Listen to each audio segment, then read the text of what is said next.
নমস্কার বন্ধুরা, সুমির হেসেলে আপনাদের সবাইকে স্বাগত। আশা করি সকলে সুস্থ আছেন, ভালো আছেন।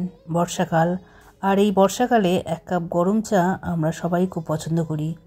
আর আজকে তাই এই গরম এক কাপ চায়ের জন্য একটি চায়ের মশলার রেসিপি আপনাদের সঙ্গে শেয়ার করব। সঙ্গে চায়ের রেসিপিটিও থাকবে। ভালো লাগলে অবশ্যই এটা লাইক করতে ভুলবেন না। এখানে আমি চা মশলা বানাবার জন্য কিছু মশলা নিয়ে নিয়েছি, যার মধ্যে রয়েছে ছোটো এলাচ। এখানে 2 চামচ ছোটো এলাচ নিয়েছি। এখানে পরিমাণটা খুব ইম্পর্ট্যান্ট, তাই সেই অনুযায়ী দিতে হবে। চায়ের জান হচ্ছে এলাচ, তাই এখানে 2 চামচ চা এলাচ নিয়েছি। 2 ইঞ্চি আদা। এখানে আমি এটা শুকনো আদা ব্যবহার করেছি। নিয়েছি বড় এলাচ 4টে। আপনাদের কাছে যদি শুকনো আদা না থাকে তাহলে আদার গুঁড়োও নিতে পারেন। দিয়েছি দারচিনি। এখানে 1 চামচ দারচিনি ব্যবহার করেছি। 1 চামচ লবঙ্গ ব্যবহার করেছি।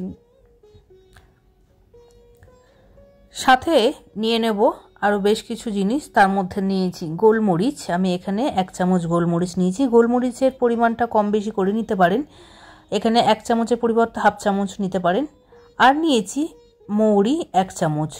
যারা মৌরির গন্ধ পছন্দ করেন না তারা মৌরিটাকে কমিয়ে দিতে পারেন, সেটাও হাফ চামচে পরিণত করতে পারেন। সমস্ত কিছু দিয়ে হালকা করে একটু ড্রাই রোস্ট করে নেবো, যার মধ্যে এর মধ্যে একটু খাস্তা ক্রাঞ্চি ভাব চলে আসে আর এর মধ্যে যে অয়েলগুলো থাকে সেটা অ্যাক্টিভেট হয়ে যায় এবং মশলাটা গুঁড়ো করতে যাতে সুবিধা হয়। শুকনো আদাগুলোকে একটু গরম করার ফলে ছোট ছোট টুকরো করে কেটে দিয়েছি যাতে গুঁড়ো করতে সুবিধা হয়। বড় এলাচটাকেও একটু থেতো করে নেব। সমস্ত কিছুকে হালকা করে ড্রাই রোস্ট করে নেব, কিন্তু খুব বেশি ভাজবো না বা চড়া করে। জাস্ট একটু গরম হলেই গ্যাসটাকে অফ করে দিয়ে হাত দিয়ে একটু নেড়ে নেব।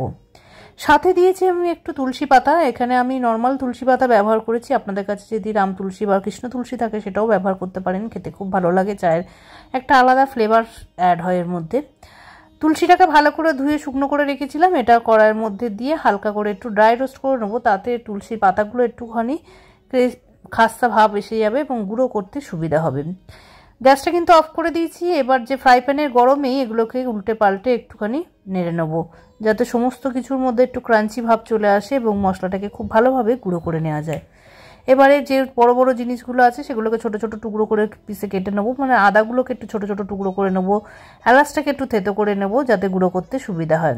আপনাদের কাছে যদি শুকনো আদা না থাকে সেক্ষেত্রে গুঁড়ো আদা ব্যবহার করতে পারেন। আদার গুঁড়ো খুব সহজেই মুদিখানা দোকানে কিনতে পাওয়া যায়। সেক্ষেত্রে কিন্তু সবার লাস্টে সমস্ত মশলাগুলোকে ড্রাই রোস্ট করার পরে এখানে 2 চামচ আদা গুঁড়ো দিয়ে একটুখানি নাড়িয়ে নিয়ে তারপর মিক্সি বাটিতে দিয়ে দিলেই কিন্তু মশলা রেডি হয়ে যাবে।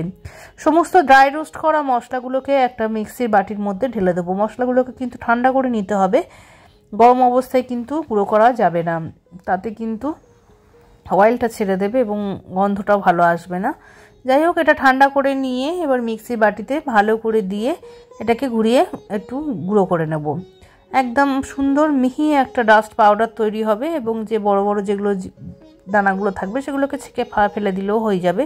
কিন্তু এরকম সুন্দর করে যদি একটু ড্রাই রোস্ট করে নেওয়া হয় একদম মিহি পেস্ট তৈরি হবে, জাস্ট পাউডার। এবার এই পাউডারটাকে ঠান্ডা করে নেওয়ার কারণ হচ্ছে গরম অবস্থায় কিন্তু পাউডারটা রেখে দিলে কিন্তু গন্ধটা ঠিকঠাক থাকবে না, তাই অবশ্যই ঠান্ডা করে নিয়ে একটা কাঁচের বোতলে ঢেলে রাখবো। যখন চা বানাবেন সেই পরিমাণ অনুযায়ী এই চায়ের মধ্যে 1 চামচ করে এই ডাস্ট দিয়ে দিলেই সুন্দর মশলাটি রেডি হয়ে যাবে। খেতে অসম্ভব সুন্দর লাগে এবং খুব শরীরের পক্ষেও খুব উপকারী। আর এই মশলা বানিয়ে আপনি 1.5 থেকে 2 মাস পর্যন্ত রেখে দিতে পারেন, কোনো অসুবিধা নেই।